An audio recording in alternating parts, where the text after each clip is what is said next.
By now, you've probably heard my magic wand story. It's a brand that's been part of my personal journey for more than 20 years. But no matter how many times I sing Magic Wand's praises, I'll never be able to fully capture the story of this incredible brand. Well, now journalist and author Kate Sloan just completed a limited audio series documenting the history and impact that Magic Wand has created over the last 56 years. It's called Making Magic. And the series chronicles Magic Wand's incredible brand story through interviews with nearly 40 experts, performers, business owners, educators, and fans. So I got a sneak preview of this series, and what I loved is that Kate weaves together snippets from all their interviews into this amazing story arc. She covers Magic Wand's journey from appliance store massager to its legendary influence on culture and sexual independence, and it's all just fascinating. The first episodes of Making Magic are available now at makingmagicseries.com or on all popular podcast platforms. Just search for Making Magic or visit makingmagicseries.com today.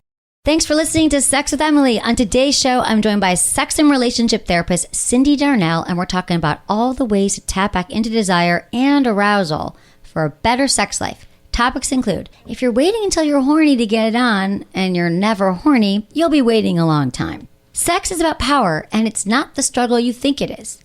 Every person needs their own plan for the bedroom. What's yours going to be? And ways to keep sex top of mind so you can keep your engines revved. All this and more. Thanks for listening.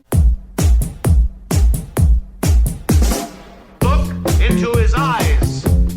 They're the eyes of a man obsessed by sex.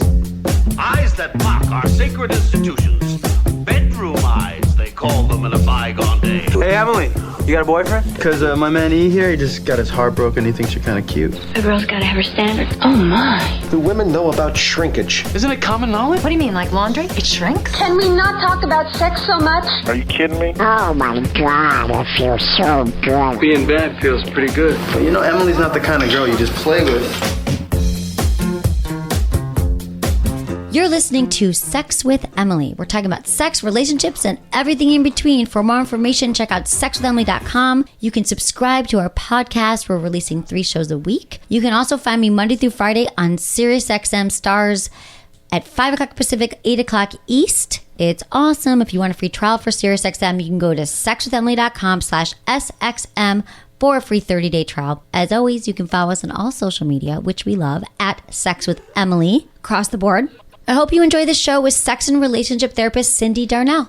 I'm really excited because Cyndi Darnell is here, and she's a sex and relationship therapist. She's now based in New York, but I believe you see people everywhere. I correct? do. I have an international practice. I see love people it. all over the world and all over the US and Canada. I love it because you were in Australia when we first met. Yeah. And now we get you in the United States, which is Yeah. awesome. She's internationally renowned sex and relationship therapist, and she also she's released the Atlas of Erotic Anatomy and Arousal, which is an educational guide, which we all need more of. We're going to talk about that. She's amazing. You can find her Instagram and Twitter at Cyndi Darnell. It's CYNDI_DARNELL. And her website, CyndiDarnell.com. This will all be on the show notes. Cyndi, welcome to the show. I know we just had you for a few minutes, a little teaser there, but I would love to go out. My premature entry. I love it. You have a little premature entry. I am so excited. I love talking to you about all this stuff, and I love your take on so many things. And what we were just talking about before the break was so cool. I mean, I love the way you're saying this, is that sex is about power. There is a certain power play, no matter what kind of sex you're having. Because I think there's 2 bits to this conversation, you know, Emily, because I think, first of all, power is a dirty word for some people, because when we talk about power, we tend to think about violence. We tend to think about someone being hurt, someone being abused. That's a thing, and that is a real thing, and that exists. But that's not what I'm talking about. What I am talking about is the intention of actually creating an erotic experience for yourself and your partner by allowing one person to take control of the situation consensually, with something that creates a sense of freedom and a sense of excitement and a sense of abandon.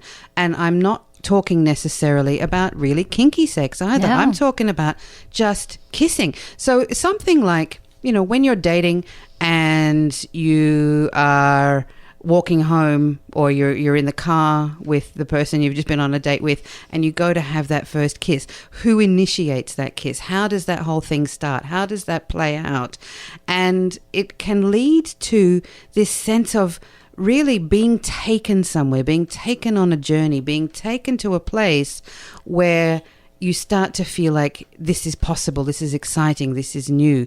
And I think we tend to forget that in long-term relationships. Yeah. We tend to forget that we are both responsible for creating scenarios where that kind of magic happens again. It might not happen every single time you have sex. But don't you kind of, what we were saying earlier is we kind of do need that, like there is always someone in the power, in the dominant and the submissive role, Yes. in the energy. So Yes. how do you create that if you had it at the beginning? We all want that honeymoon phase spark back. yeah, I think one of the easiest ways to actually get that flowing again is, first of all, is to talk about the fact that that's what you want to do and agree in advance who's going to take on what role. If it feels like something that doesn't necessarily come naturally, and I'm using air quotes here because I actually don't believe that much of sex is natural. I think it's all learned. I agree. Okay. So when I say when it comes naturally, some people may be a bit more naturally aggressive or dominant than others. Some people are naturally more receptive than others. That is a personality trait. But also how we are in our day-to-day lives is not necessarily how we are in the bedroom.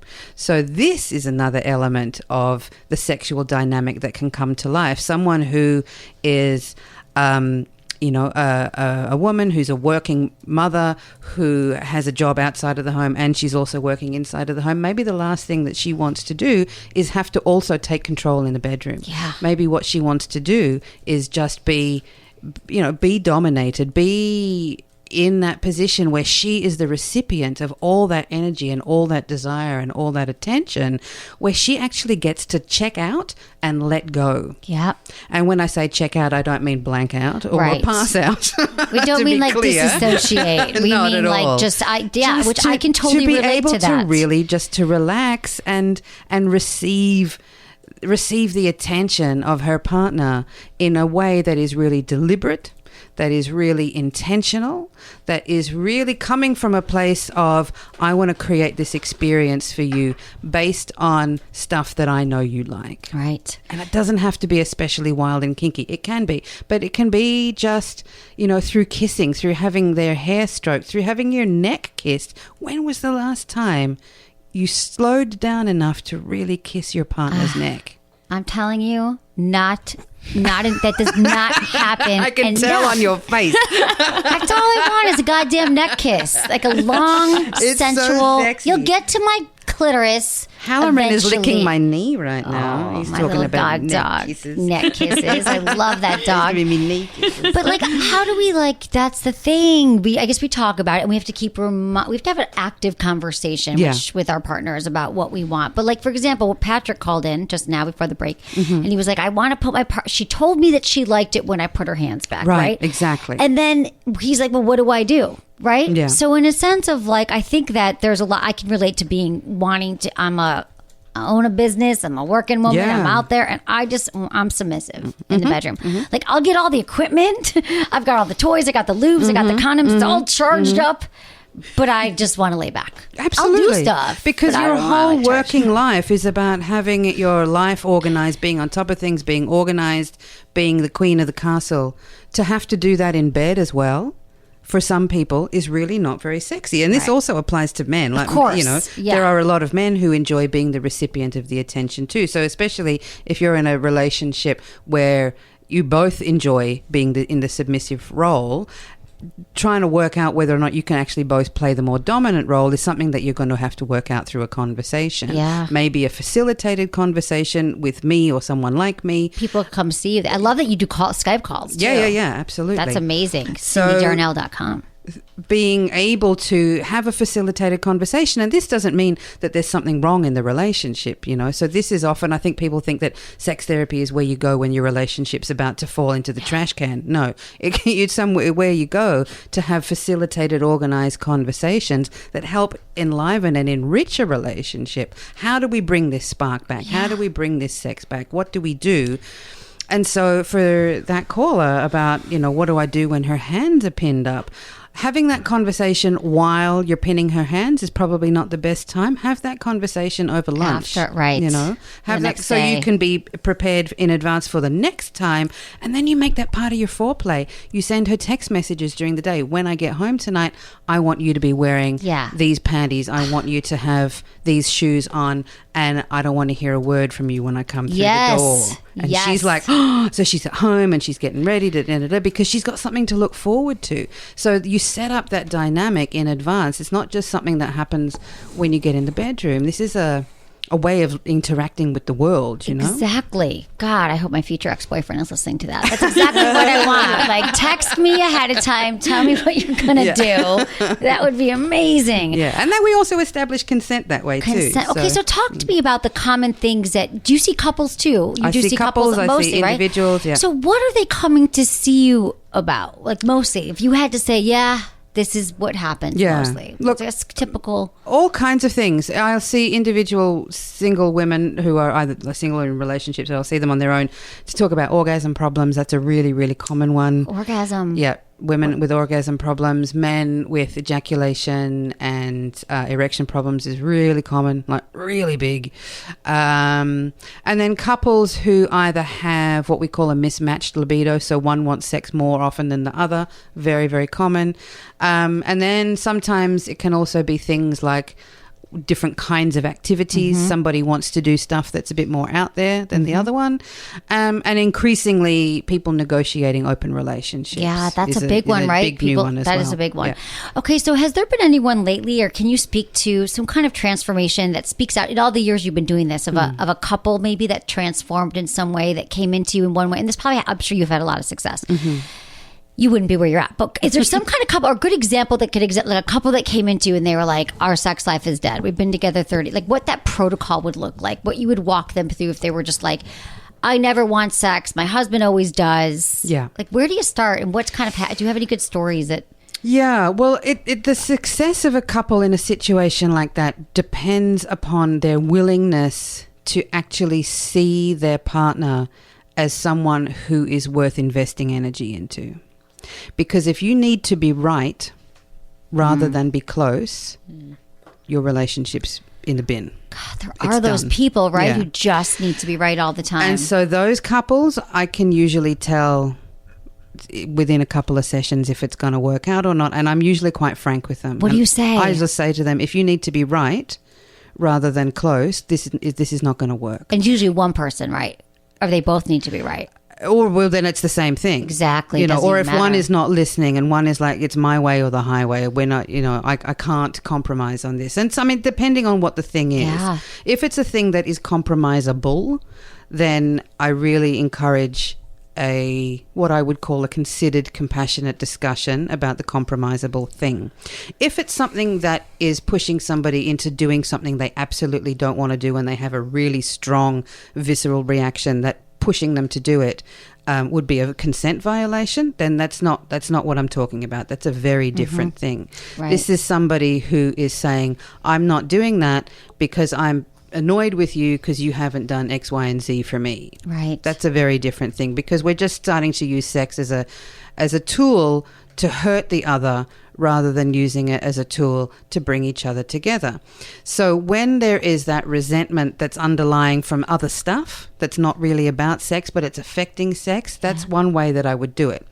If there are a couple who are, we really want to work on this, we really want this to change, then those couples actually get results relatively quickly. You'll start seeing changes within 2 or 3 sessions. Yeah, I could see that. Yeah. So they're like, no, we both, because that's what I'm always telling couples, and you guys can call with any of your questions, 888-947-8277. I'm here with Cyndi Darnell, is that if you both want to do it, I always say, like, because people call in, they're like, well, my wife or my husband or my partner or my girlfriend, it's like, you have to, they're trying to save it on their own, but you have to both have the buy-in. Yes. Like, we always like take it on ourselves that there's one Absolutely. person who wants it, but until you both got to be on board with it. So I love that you're saying that. So when they're both on board, you can move it pretty quickly. That's what I'm You always can move saying. it really quickly. Like, go see a sex therapist. Go talk to someone. So once they get over all the stigma and they come to you, what would be their because you're a sex therapist and you're also a regular therapist. Where do you start there? So what would be like, do you give them a homework assignment? Yes. So if they were committed to making changes then and there, I would give them homework to do that night. And it might be just in the initial stages, just talking about sex. It might be listening to radio shows, listening to podcasts about sex, just to get some ideas. When they come and they sit and they'll say, well, what can we do? It's that sort of lethargy, that sort of kind of low energy that is often the cause of the difficulty with sex in the first place. So it's kind of like, well, Cyndi, you tell us how to fix it. And I'm like, no, you have to go and actually work out what's going to spark your fire. So I give them homework of finding activities that they're willing to try and then to discuss that with each other. Because if I tell them what to do, nothing's going to change. They have to find activities that spark curiosity in them, that spark enthusiasm in them. And that could be anything from going on a date together and then taking a tour of an adult store afterwards. Yeah. Because so many of the adult stores these days are fantastic. Yeah. Or if you live in a town where there is not an adult store or you can't take the risk of going into a store, go and browse online together and buy yourself some lube, buy yourself a toy, buy yourself some whatever that you can commit to sharing and trying together. So it's about actually getting involved in the process and not having it be a passive activity where I'm just going to do what the doctor says, that we're going to co-create this together. Does that make sense? Absolutely. That is such a good point because we all learn differently. Yes. So some of them you might say to them, watch porn, go to a sex toy store, go online, or listen to podcasts, or read a book. And we all learn differently. So they might, for some couple, they'd be like, we're going to go right to Good Vibrations if you're in San Francisco. Or they might say, let's watch some porn. Like we all learn. So I love that you give them options, but they get to figure out what works. Because otherwise, if you just said, go home and watch porn, and they were like, oh my God, porn makes me uncomfortable. And that's the thing. And so I will always scope out with them. So how do you feel about porn? How do you feel about going into an adult store? How do you feel about it's like seeing each other naked? A lot of people don't even want to do that, which is fine. But I have to take those things into consideration, because if I'm going to try and force someone way out of their comfort zone, it's not going to work. That's why it has to be a co-created, collaborative thing that I meet the client where they are at. Yes, you got to meet where that's really good advice. So what about the couples?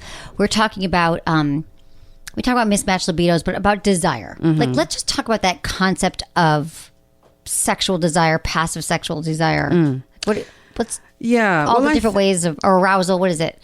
This is what desire and arousal. Yeah, which are two different things. Two different things. And a lot of people, I think, tend to mix them up and they think that they're the same thing. Right. Yeah. So the way I make the distinction is that arousal is the... That's why I wanted you to talk about it. Arousal is the physical part.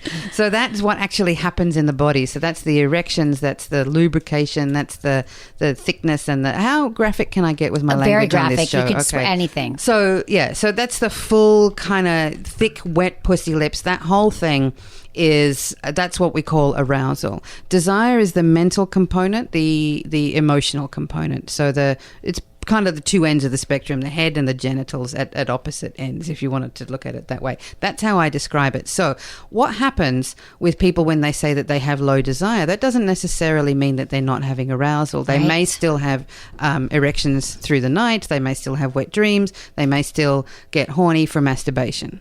That all of that stuff can still happen, and that person can still say, well, yeah, I don't really have much of a libido or much of a desire. The word libido and desire tend to be interchangeable, and that's the longing to have sex. So desire is the mental component, and a lot of people, particularly folks who've been together a long time, women as well as men, actually, increasingly more and more men are just like, meh. Right, exactly. I can't be bothered. If I have a night off, I just want to watch Netflix and eat popcorn and have a couple of beers. Yeah. I can't be bothered having sex. So, and that's fine. Except for when that starts to become the default in a relationship, and 1 week turns into 1 month, turns into 6 months, turns into 1 year, turns into 5 years. And then it's like, wow, what are we doing here in this? Is this relationship still a sexual relationship? So working with desire is about finding ways of finding willingness to have sex without relying on horniness as the motivator. Exactly, because that just goes away anyway. Like And it really does after the beginning. And we're so getting your brain on board with sex, essentially, and your body will follow. Exactly. And a lot of people, when they come to me and they're like, I have a low libido or no desire, the first thing I will ask them is, what do you think is a reasonable or a good enough reason to have sex? And in 100% of cases, they will say to me, I don't feel horny. And I'm like, do you need to feel horny to have sex? In the same way that we don't eat just when we're hungry. Right. We eat for pleasure.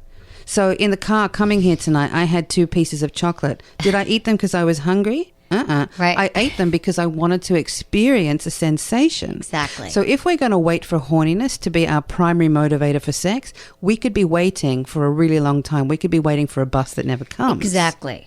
Okay. Right. So this is why we have to start developing a relationship with desire that goes beyond, am I horny or not? Right. Because for a lot of people, it's not just going to happen. Yeah. Yeah. Because I always talk about like the brain turns us on, but and the thing is understanding that it's not just going to hit you over the head. Yeah. And then it's also confusing sometimes, like when your partner comes in and they're like, I always say this with men coming in, they might have an erection and turn on, but for women, it's very different. Yes. We weren't thinking about sex all day. We don't just have that kind of. Exactly. And so that's why for men who maybe have sort of a naturally higher libido, and I mean like they're just more kind of horny all the time, and they're thinking, when I get home I want to have sex, or they're going on a date, they're seeing their girlfriend that night, getting her engaged sexually can start happening just after breakfast. Right. With text messages, with I can't wait to see yous, with, all these kinds of things that are going to help create a mental context, because it can actually take a much longer time to get the head and the body to start talking to each other than just having sex and having it be over in 15 minutes. Right. For a lot of people, particularly women, it's just not long enough. Not even to have an orgasm. I'm not even talking about that. Just the sex just to actually get in the mood. Right. Because it can take time. Like when you go to the gym, you don't go straight into your routine. You got to warm up first. Right. And that takes a little bit of time. So part of that, then people say, oh, I don't have the motivation. I don't have the motivation for sex. It's like, well, you got the motivation to go to the gym. You got the motivation to go to yoga. But you don't really feel like it. You don't spring out of bed in the morning and think, yeah, I'm going to yoga. No. This is awesome. You go to yoga because you have a motivation that extends beyond your love of getting out of bed on a cold morning. No one likes getting out of bed on a cold morning, but they do it. So we have to apply that same principle to sex. Okay, guys, we're going to take a quick break, and when we come back, we're going to get into your calls and even more sex talk.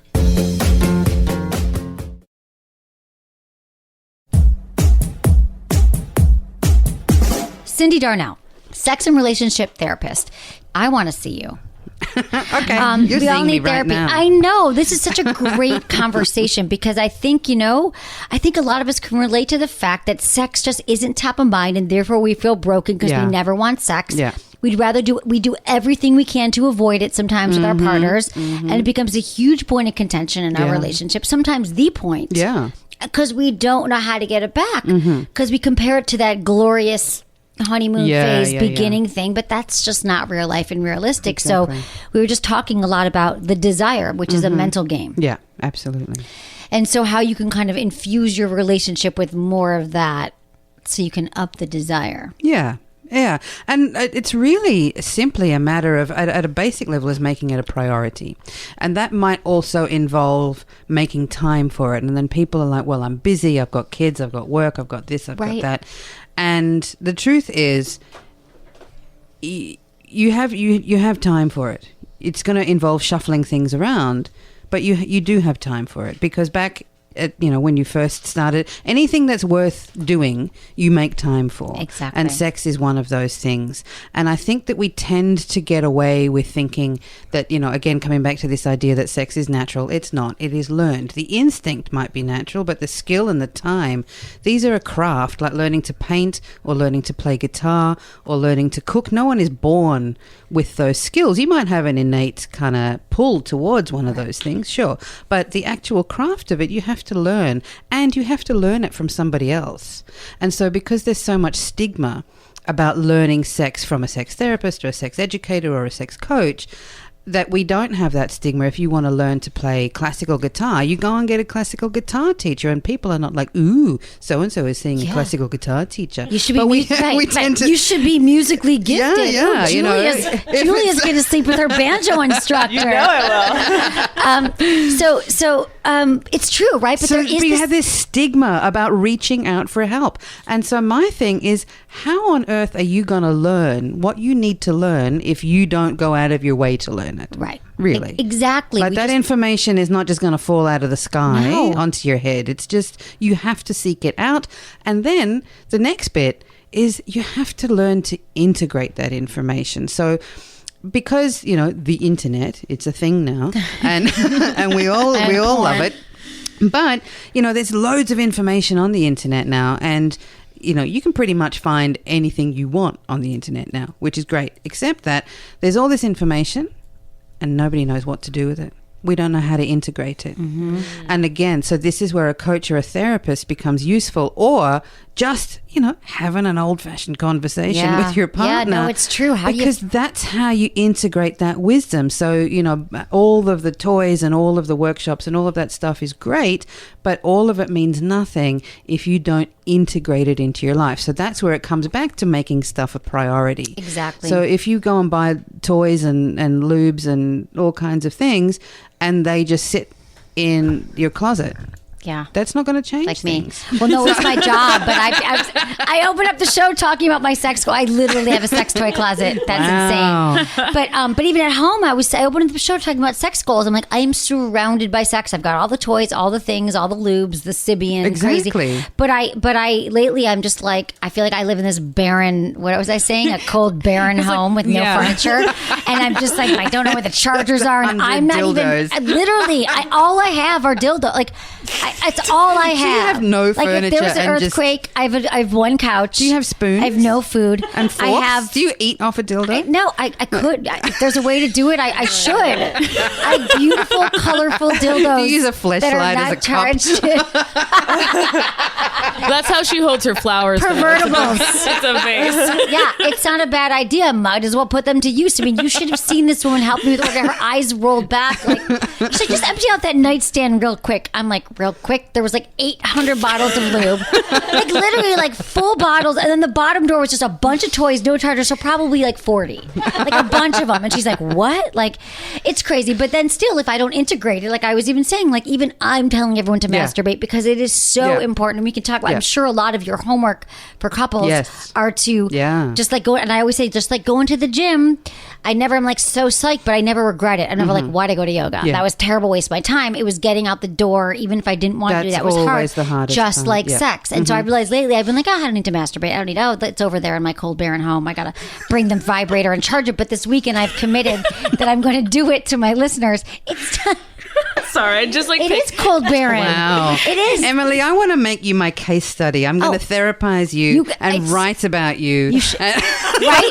The sex therapist surrounded by dildos, not having sex. There you go, babe. You can have it. Life rights. I have had sex. I've used them all. I'm just saying, I'm in a little of a. No, it's fun. It's interesting. I am a fucking. Now I just imagine like a Game of Thrones style, just chair full of dildos. Yeah, like, really. That's the only way you sit. It's true. Can we make that happen in my house? It is color. There's a lot of stuff going on. No, it's interesting in that way. Yeah, but, it sounds like 24/7. But that's the thing. I mean, even for me as a sex therapist, absolutely, we can do whatever you want. I have to be attentive to my own sex life. Yeah, right. So how do you, right? Okay. So, and I have to still make these things a priority. So having just moved to New York, I'm dating, and how's that going? It's great.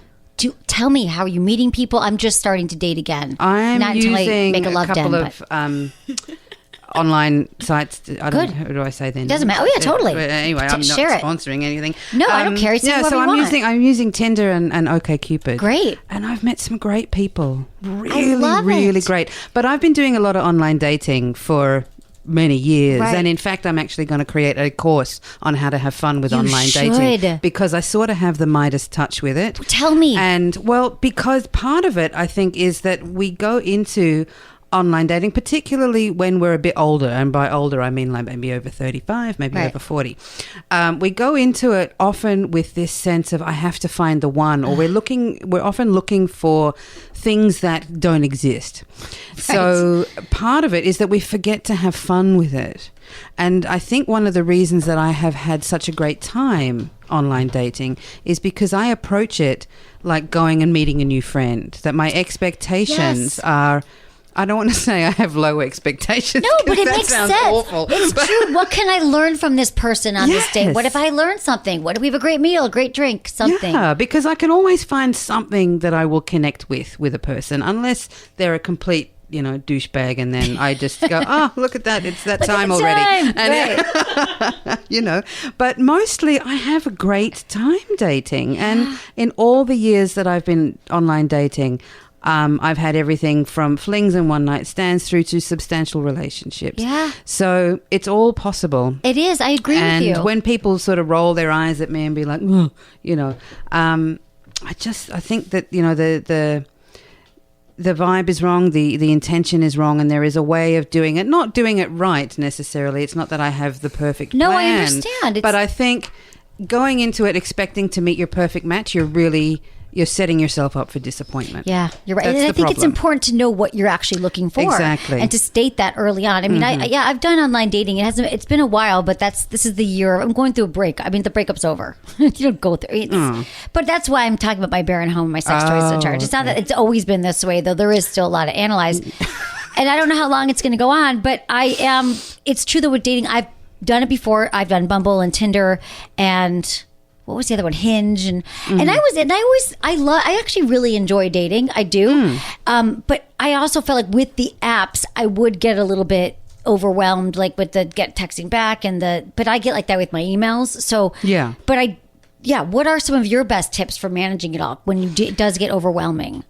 Like, do you have special first message tips or weeding out who's right, who's wrong tips? Yeah. Well, I'm pretty kind of ruthless in the initial stages of finding someone who's good and bad. So like on Tinder, for example, if they have no information written and it's just a couple of photos, unless they're overwhelmingly hot, I'll swipe no. And if they're overwhelmingly hot, I'll swipe yes.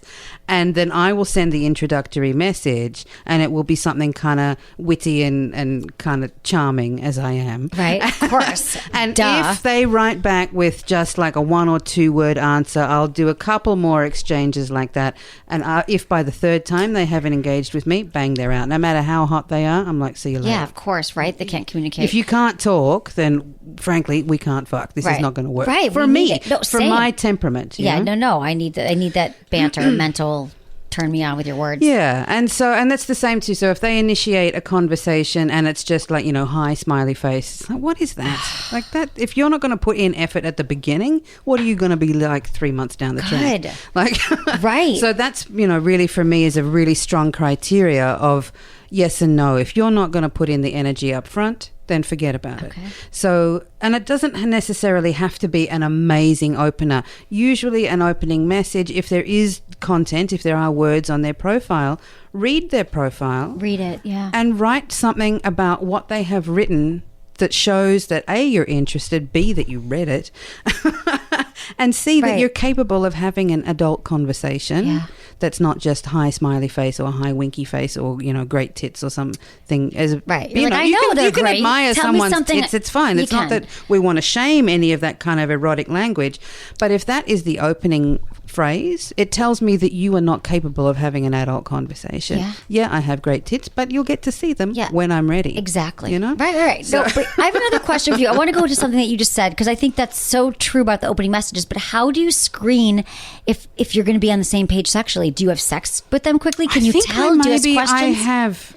Tell me, we need to know. You mean with the swiping right or left? Oh yeah, well, you're saying early stage. You said you wanted to. How soon do you determine if someone is if you're sexually compatible? Is there a way to do it in words, or do you have to wait till you see them and there's chemistry? Me personally, I generally Jamie have to wait. needs help too next week. I have to wait till I've seen them face to face in the real world. Okay, so there's nothing you do. I can feel there's a little bit of banter online, which is when I will agree to meet them for a drink or a snack or whatever.